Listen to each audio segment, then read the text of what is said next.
Radio Rajkot તમે સાંભળી રહ્યા છો. મારું નામ છે અનિરુદ્ધ અને આજે આપણી સાથે સ્ટુડિયોમાં એક એવા ગેસ્ટ આવ્યા છે કે જેણે સરસ મજાની એક પુસ્તક લખી હતી, નવલકથા લખી હતી વર્ષો પહેલા, અને વર્ષો પછી એના ઉપર જ્યારે ફિલ્મ બની ત્યારે આખા ગુજરાતનું ગૌરવ જેણે વધાર્યું, રાજકોટનું નામ જેમણે રોશન કર્યું, એવા અમર બલિદાન જે પુસ્તક હતી, જે નવલકથા, તેમના લેખક આપણી સાથે જોડાઈ ગયા છે, વિમલ કુમાર ધામી સાહેબ. સર, કેમ છો? મજામાં? બસ મજામાં.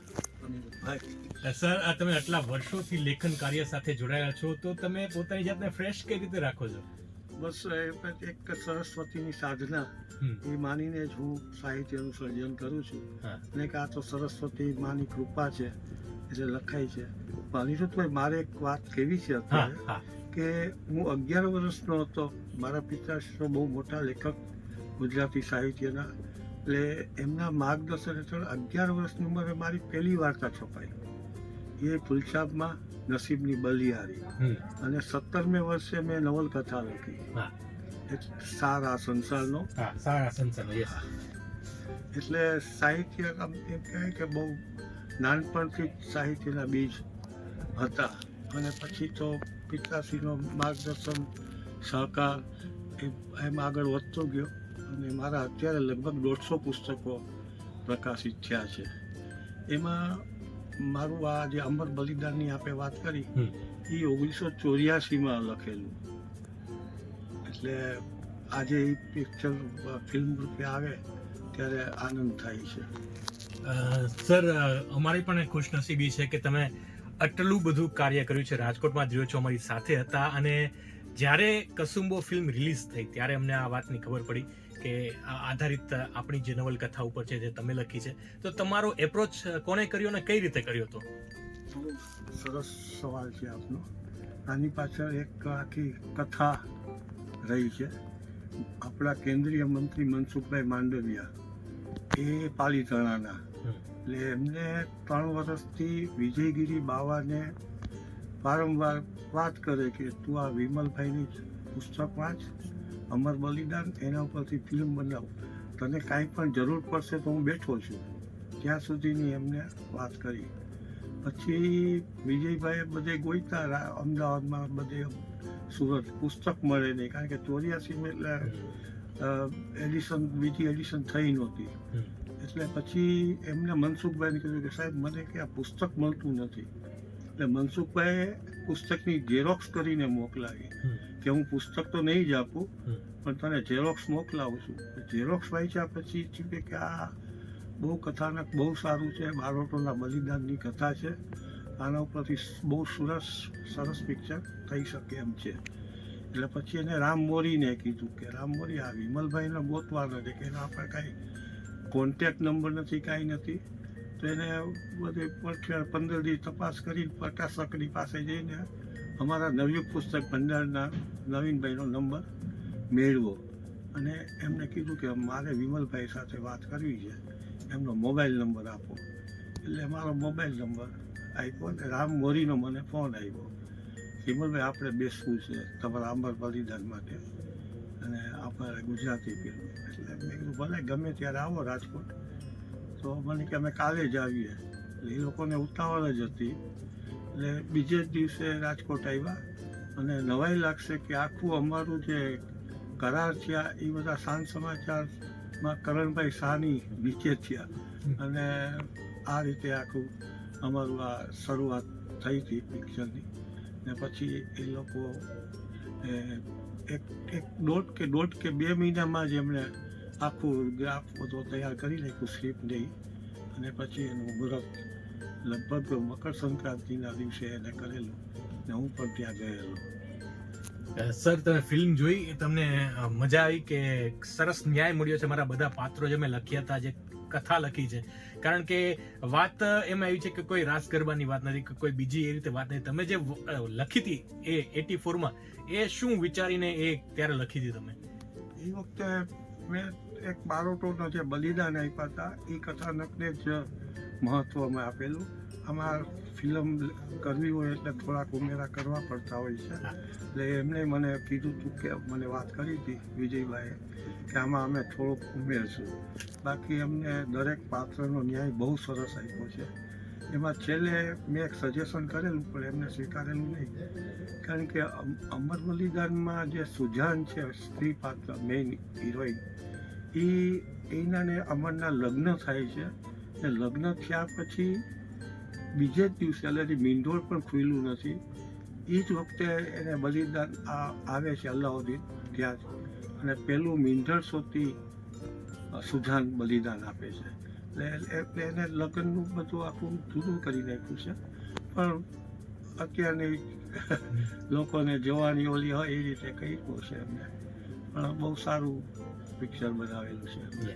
પિક્ચર બહુ સરસ બન્યું છે, જાયજેન્ટિક ફિલ્મ કહેવાય. ગુજરાતી સિનેમામાં આવડો મોટો પ્રયોગ કરવો એ પણ એક બહુ મોટી સાહસની વાત છે. વિજયગીરી બાવા પણ ઘણી બધી સરસ સરસ ફિલ્મો બનાવે છે. જ્યારે તમને એમ પહેલી વાર ફોન આવ્યો, તમને એમ થયું કે આ સાચી કોઈ વાત કરે છે કે મારી 84માં લખેલી વાર્તા હવે એ લોકો? હા, એ વાત બહુ સરસ પ્રશ્ન છે, કારણ કે આની પહેલા હું 2 વખત છેતરાઈ ગયો છું. કારણ કે એક નટુભાઈ શાહ કરીને રસ્તાનો રાજા ની બધા ફિલ્મો એ વખતે આવતી 25-30 વર્ષ પહેલા, એને 3-4 એટલે એની મુલાકાત મારે થઈ હતી.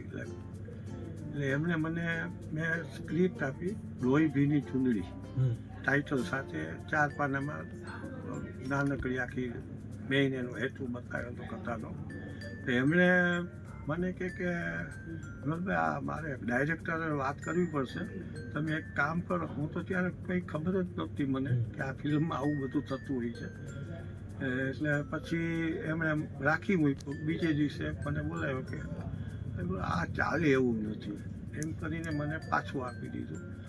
એમણે તો પછી 3 મહિના પછી સાહેબ ફિલ્મ આવી, નામ સાંભળેલું છે. અને આ જ સ્ટોરી મારી સ્ટોરી ડેવલપ કરીને આખી આવી રીતે 2 વખત હું પછી તમે લખવાનું ચાલુ રાખ્યું કે આમાં પડવા જેવું નથી?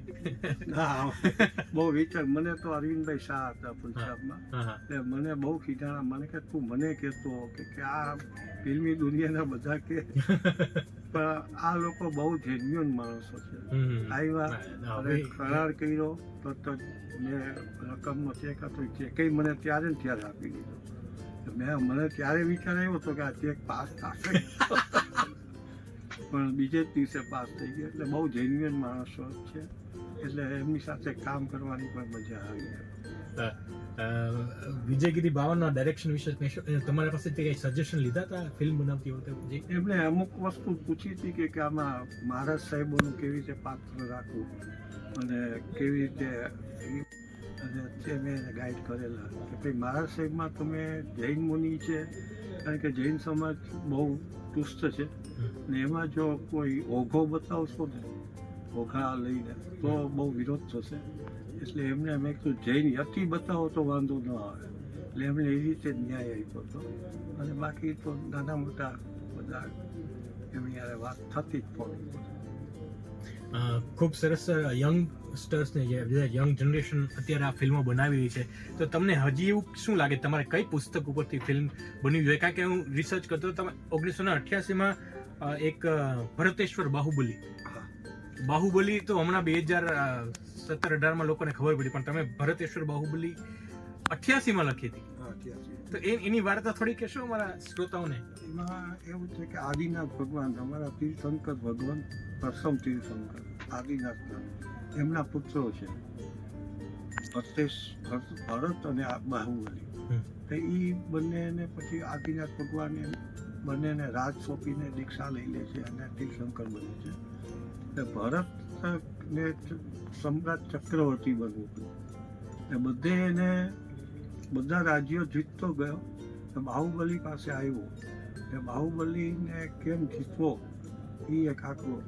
એટલે ભરત મહારાજાએ એના ઉપર એક બાણ છોડે છે, એ બાણ એની પ્રદક્ષિણા કરીને પાછું આવે કે એના લોહીનું ભાઈ જ હતો, એટલે બાણ એનો સ્વીકાર કરતો નથી, એટલે પાછું ફરે છે. ત્યારે બાહુબલીને એની બેન બ્રહ્મા એ નીકળે છે કે હજી કે તને કે સાવ સત્તાનો મોહ છે. ત્યારે બાહુબલીને એકદમ વૈરાગ્ય જાગે છે અને ભાઈને મારવા માટે જે શસ્ત્ર ઉપાડ્યું હતું એ શસ્ત્ર એમને જ લઈ જાય છે અને એ સંસાર ત્યાગ મજાક કરે છે. વાહ. એટલે બહુ સરસ કથા છે. પણ આમાં એવું થાય છે કે જૈનોની કથા હોય ને એટલે થોડુંક વિરોધ સમાજમાંથી થતો હોય છે, એટલે કોઈ ટચ કરવા નથી ઈચ્છતું. તો એવી કોઈ કે ન્યુટ્રલ સ્ક્રિપ્ટ હોય તમારી કે જે તમને એવું લાગતું હોય કે આના ઉપર કોઈ જો, કારણ કે હવે લોકો તમને ઓળખતા થયા છે અને લોકો આવશે બી ખરા કે તમારી જૂની પુસ્તકોના રાઇટ્સ આપો, અમે આના ઉપર બનાવીશું, આ છે તે છે, તો તમને કયું એવું લાગતું હોય કે આના ઉપર બનાવી શકાય? મારી એક બે નવલકથાઓ છે, સારા સોશિયલ સ્ટોરી છે. એક નિવૃત્ત શિક્ષકની કથા છે. એના ઉપરથી એ વખતે જ્યારે મેં લખી 30-35 વર્ષ પહેલાં, બોમ્બેના ફાઇનાન્શિયલ શાહ હતા, એ મહિલા હતા, અમને મને કે આના ઉપરથી હું કરું છું. પછી કે હું બોમ્બે જઈને બહુ ફાઇનાન્સ કરતા હતા કે હું પ્રોડ્યુસરને પકડીને તમને મેળવું, પછી તો ભેગા જ નથી થયા. એને હાર્ટ એટેક આવી ગયો એટલે એક્સપાયર થઈ ગયા. તો એ કથા એક બહુ સ્ટોરી સરસ છે. થોડી કહેશો કે શું હતું એમાં એવું છે કે એક ચોટીલા, અમારા પિતાશ્રીના મામા, અમારા ગામ છે, એટલે ચોટીલા ઉપરની જ આખી કથા છે. એક શિક્ષક નિવૃત્ત થાય છે, એ નિવૃત્ત થયા પછી એની જે દીકરો કે દીકરાની વહુ એ જે હેરાન કરે છે અને પોતે સાવ એવી મનોદશા એમની ભાંગી જાય છે, એના ઉપર આખી કથા છે. આખી એક નવો જ કોન્સેપ્ટવાળી. એ મેં ઘણા વર્ષો પહેલાં એમ લખેલી કથા. સર, હાલમાં આપ શું લેખન કરી રહ્યા છો? હાલમાં હું અત્યારે થોડુંક એક બે ડિમાન્ડ છે, એટલે હું અગમ નિગમ ઉપર લખું છું. એટલે આજે કુંડલીની જાગૃતિ કેમ થાય છે, કઈ રીતે થાય છે, પછી તીર્થંકર ભગવંતોના જે ચિહ્નો છે, નવકાર મંત્રના જે એક અક્ષરો છે, એની પાછળનું રહસ્ય શું છે, એ બધું અત્યારે રિસર્ચ કરું છું. એ બધું ભેગું થઈ ગયું પુસ્તક. રિસર્ચ માટે તમે શું પ્રયોગ કરો છો? તમે ઇન્ટરનેટ સેવી છો કે નહીં? હા, ઇન્ટરનેટ નથી એટલો, હું બધા પુસ્તકાલયમાંથી જઈ અને મારા પ્રકાશકને કોઈ મારે આ પુસ્તકો જોઈએ છે, એટલે એ મેળવી દે છે. પછી જુદી જુદી ભાષાના હોય, એના અનુવાદ થયા હોય, એવા પુસ્તકો મેળવીને હું બધું વિચારું કે વાંચું છું. સર, તમે સંગીત ઉપર પણ ઘણું કામ કર્યું છે, સંગીત વિષયક ઉપર ઘણા પુસ્તકો લખ્યા છે, તો એ પ્રેરણા ક્યાંથી મળી તમને? સંગીતમાં હું સરોદ પોતે વગાડું છું, અને 1970ની સાલમાં સરોદ વાદ્ય અહીંયા રાજકોટમાં અમુભાઈ દોશી પાસે શીખતો, અને પછી બધા આપણે દામોદરલાલ કાબરાજી પાસે પણ શીખેલો, અને બોમ્બેમાં પણ પંડિત રામનારાયણના દીકરા બ્રિજ નારાયણ, એની પાસે પણ શિક્ષા લીધેલી મેં. એટલે એકચ્યુઅલી સંગીતનો શોખ મારા પિતાશ્રી તરફથી જ મળ્યો છે. મારા પિતાશ્રી રાવણ હતો, ખૂબ સારું બજાવતા અને પોતે લોકગીતો ગાતા. એની લોકગીતો આકાશવાણીમાં પણ એમના ગીતો એ જમાનામાં આકાશવાણીમાં રજૂ થયેલા ગીતો એમના. પણ આપને વાત કરવી છે કે મારી જે બી મ્યુઝની એક્ઝામ હતી સંગીતની યુનિવર્સિટીની, તો દામોદરલાલ કાબરાજી જે બહુ મોટા આંતરરાષ્ટ્રીય વિખ્યાત સરોદવાદક ગણાય છે આજે પણ, અત્યારે તો નથી આપણી વચ્ચે, એ પરીક્ષા લેવા માટે આવેલા. સવારનો સમય હતો, એટલે કાબરાજી કે બજાઈએ આપ ક્યાં બજાના ચાહતે. અમારામાં એવું હોય કે વાદ્યમાં જે ટોળા લખેલા હોય, બાંધેલી જ વસ્તુ વગાડવાની, તમારી મૌલિકતા બતાવવાની ન હોય. મને તો પહેલેથી એ બંધાયેલું ગમતું જ નહોતું, એટલે મેં ટોળી રાગ પસંદ કર્યો. સવારનો હતો એટલે ટોળી રાગમાં આલાપ તાન, જે સામાન્ય વિદ્યાર્થીઓ 15 મિનિટમાં પૂરું કરે, મારે પોણી કલાક થઈ એક રાગ વગાડવામાં. काबराजी की आप कुछ पूछना ही नहीं है। अमू भाई ने કીધું કે ये लड़के को मेरे पास भेज दो, इसके हाथ में है।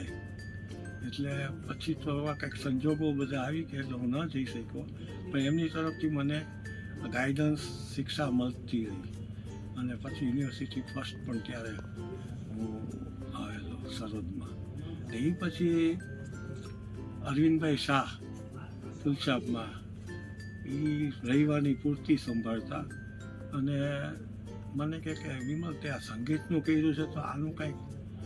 એટલે મેં કીધું એક આવું થઈ શકે કે ફિલ્મનું ગીત હોય રાગ ઉપરની માહિતી આપવાની કે ભૈરવી છે તો કે ભૈરવીના રાગની વિશે બંધારણ શું, એનો આરો અવરો શું, અને એના ફિલ્મી ગીતો કયા, અને કયા કલાકારોએ વધારે સારું ગાયું છે કે એવું એક કોલમ. એટલે અમે એ કોલમ ચાલુ કરી તુલસાબમાં સરગમ કરીને. દર રવિવારે છેલ્લે પાને આવતું 1985-84માં. એટલે 8-9 વીક સરસ આવી ગયું. ત્યારે સંઘાણી સાહેબ હતા તંત્રી તરીકે. એટલે સંઘાણી સાહેબ કહે કે આ છે કે આ સંગીત આ કોણ વાંચે આવું બધું કે રાગ રે રાગડા રાગ રે. એટલે અરવિંદભાઈને ફોન કર્યો કે આ બંધ કરજો કે આપણા વાંચકોને આટલું જગ્યા બગાડવાની નથી. અરવિંદભાઈએ મને કીધું કે હમણાં લખતો નહીં કે ના પાડે. મેં તો વાંધો નહીં. ત્યાં 15 દિવસ ત્યાં પાછો હર્ષુભાઈ સંઘાણીનો મને જ ફોન આવ્યો. ઘરે ફોન ઉપર આવ્યા મને કહે કે આવી જાજે ને મળવા. મારા પડ્યું છે ને લોકોએ આવું કર્યું છે. એમાં સરગમ પુસ્તક બહાર પડ્યું તો ડૉક્ટર પ્રવીણ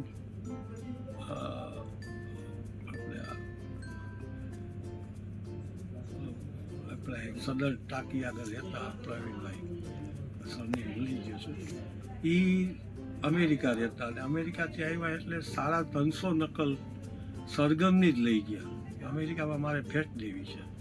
એટલે સરગમની કે ત્રીજી કે ચોથી આવૃત્તિ કે સંગીતના પુસ્તકો કોઈ વેચાય નહીં, કારણ કે અમને બધાને અનુભવ. એટલે આની ત્રીજી કે ચોથી આવૃત્તિ થઈ છે. એટલે એ એક ગૌરવની વાત છે. સર, મ્યુઝિક એક એવો વિષય છે કે જે સાંપ્રત છે તો ચાલ્યા જ કરવાનો છે, એમાં એ કંઈ રોકાવાનો નથી ક્યારે. તો આજની તારીખે તમને એવું લાગે છે કે આ માહિતી ફરી પાછી આપણે લોકોને આપી તો, કારણ કે હવે ઇન્ટરનેટનો યુગ એટલો વધ્યો છે, લોકોને જ્ઞાન જોઈએ છે કે ભાઈ તમે અમને કંઈક નવું આપો એમ. તો તમને એ લાગે છે કે ફરીથી એકવાર ચાલુ કરીએ?